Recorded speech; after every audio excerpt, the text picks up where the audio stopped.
Moving into a new neighborhood should have been exciting, but for me, it came with an unexpected storm, and her name was Karen. From the moment I parked my truck in the driveway of my newly purchased home, she made her presence known. "You can't park that thing here," she barked, hands on her hips, eyes squinting with judgment. "This is a community with rules." I blinked, still halfway out of my vehicle. "I just moved in. I'm unloading my stuff." She didn't flinch. "I'm on the HOA board. That truck is an eyesore. Hope you've read the bylaws." Of course I hadn't. Not yet.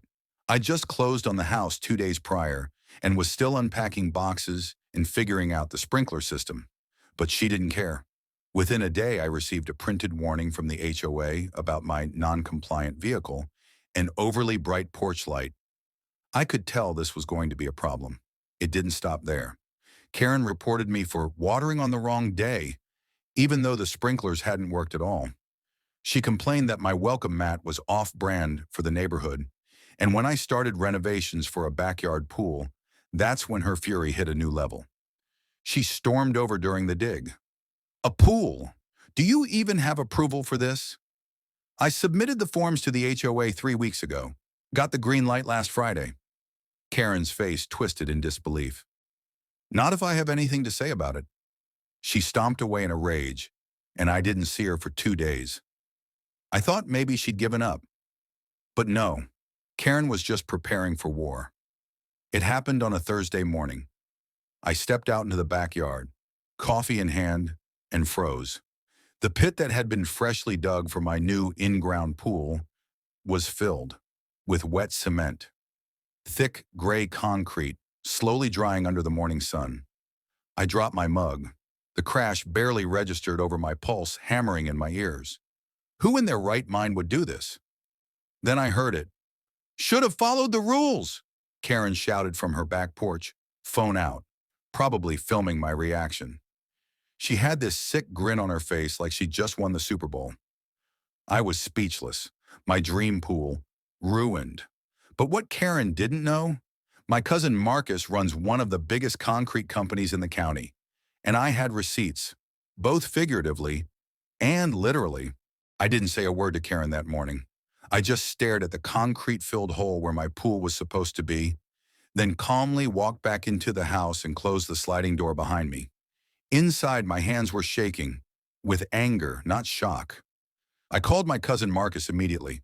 "Yo, Mark, you're not gonna believe this. Someone just filled my pool dig with wet cement." Dead silence. Then, "Wait, someone poured my product into your pit without a permit?" "Exactly. HOA Karen. Thinks she runs the neighborhood. She even filmed herself bragging about it." Marcus cursed under his breath. "I need photos. Send me everything." Within the hour, Marcus was at my house. He's not the type of guy you want to mess with. Ex-Marine, arms like tree trunks, and owns a successful concrete company with city contracts. He knelt beside the hardened mess, scratching his head. "This was done by amateurs. That's not even the proper mix. It's gonna crack in days." He stood up and snapped photos from every angle. "Good news is, this is illegal as hell. Bad news, you're gonna have to tear it out before you can restart the pool." "Can your crew help?" "Absolutely, but first, let's make her pay." We filed a police report that same afternoon. Marcus even brought an invoice. He recognized the mix and traced it to a delivery stolen from one of his unattended construction sites. We had video of Karen bragging, proof of unauthorized use of materials, and property damage estimates. The officers weren't laughing when they left my driveway. Apparently, Karen's antics had crossed into felony territory. But Karen? Oh, she thought she was untouchable. The next HOA meeting, I showed up with Marcus and a folder full of documentation. Karen was seated at the table like she was Queen of Holan. She didn't even glance at me. I walked up to the mic during the community comments section and calmly laid it all out. Video evidence, damage costs, permit approvals, and theft of concrete. Marcus chimed in. "She used material stolen from my site. I'm pressing charges." The room went silent. You could have heard a pin drop. Karen's smile slowly cracked. I thought it was unauthorized," she stammered. "The pool wasn't approved." I pulled out a copy of the stamped HOA approval letter and held it up. Her face turned a ghost white. I think you've confused authority with control, I said calmly. The HOA board excused her from the table for review. But this wasn't over. Not by a long shot. After the HOA meeting mess, Karen went quiet for a couple of days. No complaints, no fake warnings. Just silence. Almost peaceful. But I knew her type. Silence meant scheming. Meanwhile, Marcus fast-tracked everything. His crew got permits and arrived early Monday with trucks, jackhammers, and a mini excavator. The moment they started, Karen exploded. She stormed out in a pink robe, clutching a mug that read, HOA Queen. "You cannot do this," she yelled. "It's too early." I smiled. "We've got full permits. HOA already approved it." Marcus, clipboard in hand, calmly said, "This is an active demolition site. For your safety, stay behind the tape." Karen wasn't having it. "You're not the law." "No," Marcus replied, "but the cops are, and they're on the way." 5 minutes later, a police cruiser pulled up. The officer gave Karen a look like he already knew the story. "Ma'am, let them work. You're under investigation for vandalism and theft." Karen went red, then white, and stormed back into her house. As the machines tore through the cement, neighbors came out like it was a block party. Lawn chairs, lemonade, applause when the jackhammer hit. Mrs. Gutierrez from across the street leaned over and said, "About time someone gave her a taste of her own medicine." The crew worked for 2 full days. Every thud of concrete breaking felt like karma chipping away at Karen's ego. By Wednesday, the pool site was cleared and ready for the real build. Marcus dusted off his gloves and grinned. "Since we're here, want a waterfall? Some LED lights? Maybe a Karen-proof fence?" I laughed. "Go wild." Karen watched from her window the whole time, curtains twitching with every slam. She thought she buried my pool in cement. All she did was lay the groundwork for the best pool in the neighborhood. 3 weeks later, my backyard looked like a resort.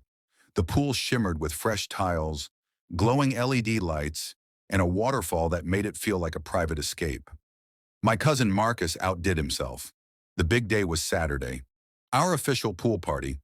We invited neighbors, friends, and even a few HOA board members who secretly rooted for us. Everyone brought snacks, lawn chairs, and good vibes. Karen, of course, was fuming. She stood on her porch, arms crossed, watching like a bitter statue. She'd been completely silent since the demolition, probably waiting for one last move. She didn't disappoint. Midway through the party, we saw her on the phone pacing. 10 minutes later, 2 HOA officials arrived. She marched with them to my backyard like she was about to declare war.